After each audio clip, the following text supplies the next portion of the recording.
Hello everyone, and welcome to my presentation on videos. I figured I'd be ironic and wind up making a video on videos about video APIs. So I hope you guys wind up enjoying this and enjoy the soothing sound of my voice. I'm going to go out on a limb and guess that most of you guys probably thought of YouTube when I first mentioned videos. And you're right, of course. YouTube is officially owned by Google, and their API is fairly well documented, so I'm going to show you a little bit about YouTube's API. But the thing is, YouTube isn't actually the only video hosting software on the internet. I actually had the pleasure of working at a place called Brightcove, and I'll cover Brightcove later, of course, but for now I'll go with what most people are familiar with and go over what YouTube's API is capable of. That is YouTube. So there are essentially three common ways you can use the YouTube API. There is a data API, which allows you to perform basic YouTube user tasks like creating a playlist, adding a favorite, and so on and so forth. Then there is the player level API, which actually allows you to mess around with the YouTube player itself. You can reformat it and basically create your own version of their player, which is really cool. And you can also do this by just modifying the URL of an embedded player, which I will show you right now. You can grab your embed code by going to your favorite video of choice, right-clicking on the video as shown, and looking for the little copy embed code tag. After that, then you can go to your text editor of choice, copy in the embed code, and have all the fun you'd ever want with it.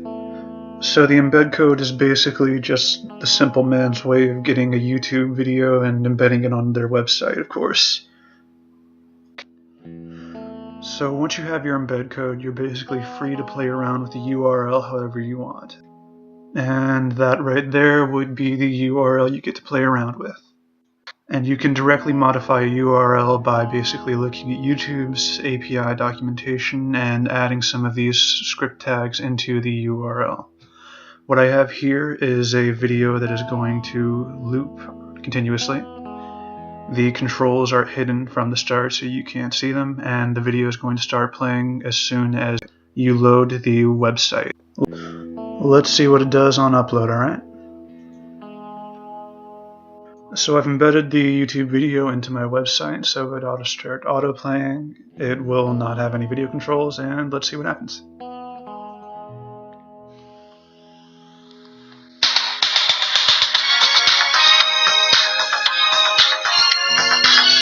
I could not resist, Professor, I'm sorry.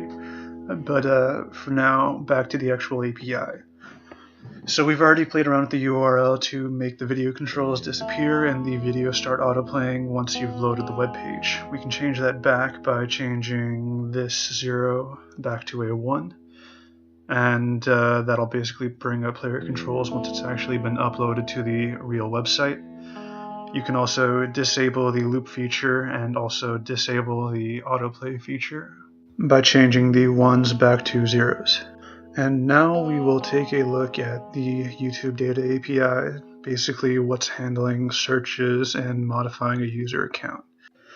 So what we have here on the coding side, the example up top is an example of the return from their search API, which will return a JSON object. The example down below uses their API to basically create a new playlist and to add a video to a specified playlist.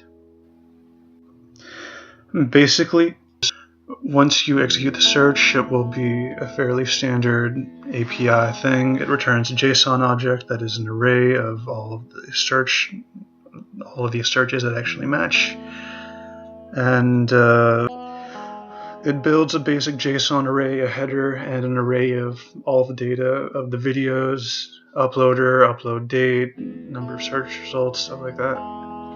And that pretty well summarizes the YouTube API. So for now, I think I'm going to transfer over to a less well-known video hosting platform, but a video hosting platform that is actually quite widespread. You've probably been to at least one of the sites that have actually used the Brightcove media player, and I'll go over what goes into making a media player work. Information, basically. So before I go too much further, I think it would probably be a good idea to go over what actually goes into a media player. We all use them, but have you ever actually taken the time to think what actually goes into watching that funny cat video online? So there are really three big parts of actually having a media player. You need to be able to store your data because you're basically playing a video back in different bit rates, or in a less technical term, you're playing back at different video resolutions, and you need to be able to allocate proper space for ads and make sure they work without breaking your media player. And you need to be able to support different video formats because some browsers, some operating systems can only play specific types of videos. So in addition to actually having different renditions of a video, you need to have different play types of a video. So as it turns out, YouTube actually has it pretty easy because they control their own video formats and have direct contact with their advertisers, so there's no intermediary between the two of them, which is obviously a downside to really working with anyone else, because at a company like Brightcove, the customer supplies their own advertisers and Brightcove provides the media player and the server space for the videos. So then why would you ever want to use any media player that wasn't YouTube? Well, it's pretty straightforward actually. YouTube obviously takes a cut of whatever advertisements they're putting on your videos. But at Brightcove, you actually get to work your own deal out with your advertisers, which basically takes out the middleman. And as it turns out, there are plenty of companies willing to pay from $10,000 to $500,000 a year for a contract with Brightcove. So here are a few examples of companies that actually use the Brightcove player. Showtime probably has the most unique Brightcove player that I've ever seen. If you are familiar with this site, call it the New York Times. They have the Brightcove player hosting all their videos, and Weather.com also actually has Brightcove hosting their videos as well. So they're actually pretty widespread, even if you haven't noticed them before because of the lack of advertisement. So one of the coolest things about Brightcove is that their flagship product called Video.js is actually open source, so you can literally go straight over to GitHub, download this onto your website, and if you have your own server where you can upload your videos, you can actually get a service that would ordinarily cost $100 a month for a regular person to basically all for yourself. They have a very, very good support system, including the standard GitHub issue log, which is somewhere over here, right there. And there is a team of developers and QA interns usually lined up to take a look at whatever bugs are being filed by the people who want to contribute to the open source community. And this is really, really cool, obviously. Basically, you roll down the GitHub repo, upload the repo to your website, and once you have that, they have a few scripts lined up for you that you're able to use right here. You will need to properly set the path to the video on the server that I'm assuming you already have set up. And if you were so inclined, you would be able to look around at the CSS files and change around the format of the player itself, see what you can do with that. You can also create different play types of your videos, which is important if you are actually looking to support multiple platforms, because some operating systems don't support certain video types, some do, and it's better just to cover your bases. Video.js automatically selects a working playback type if there is a broken one. It'll typically go sequentially down the list, so we'll start off with the MP4 file right here, switch over to WebMD, and then switch over to OGG if the previous two are broken.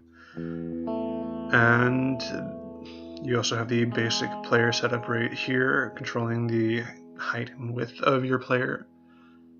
And yeah, that's basically setting up Video.js. I'm sorry that I haven't actually done it for you guys, but I don't actually have a server I can use to run a video off of. I know there are programs for it, but I'm not familiar with them outside of one in particular for a terminal, which is called Dir server. But yeah, that is basically the Video.js open source project. It's really cool if you want to take a look at it. All you need to do is pop onto GitHub and search for Video.js. So thank you guys for watching. I apologize for the sometimes bad quality of this video. I've never actually made a video like this before using any kind of software ever, so I'm pretty new to it. And the software in particular won't let me shut off the background music, so I hope you enjoyed the most unintrusive track I could find. So if you have any questions, look for a mini-me who's probably sitting somewhere in front of you right now. And yeah, goodbye.